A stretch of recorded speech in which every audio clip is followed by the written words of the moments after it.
Welcome to the Guitar Channel. I'm super happy to welcome you interview in the middle of the craziness of Winter NAMM 2020. I am with Jim Decola from Gibson.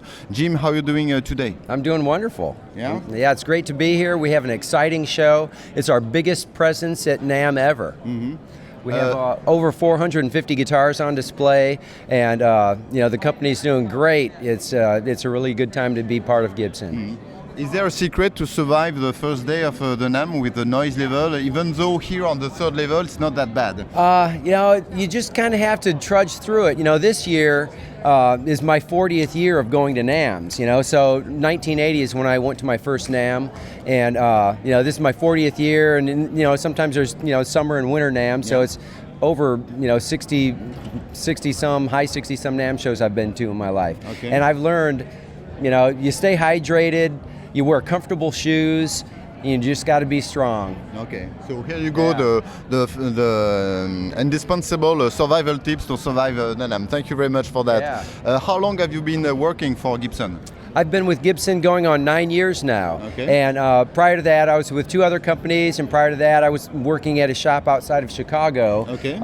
So again, this year is 41 years in the business, building guitars. Okay. And you started initially as independent luthier. What is your career path?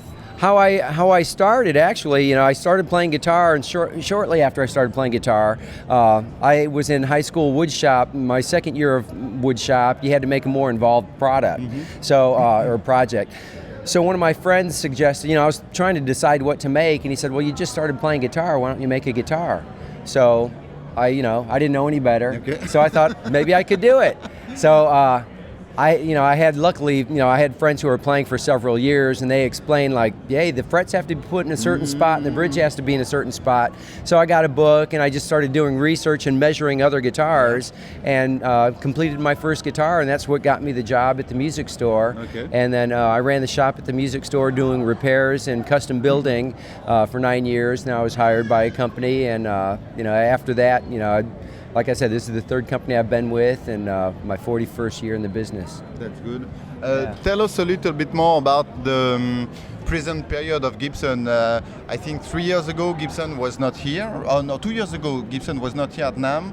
They came back last year, and this year it's even bigger than the previous year. So obviously something has changed. So what is the new Gibson at the moment? The new Gibson, so a few years ago we didn't attend NAMM. The company started going through some financial difficulties. So during that process, we were going through the Chapter 11, and then we were trying to reorganize the company. We got new leadership. Yeah. With the new leadership, they allowed us to do what needed to be done. So we restructured.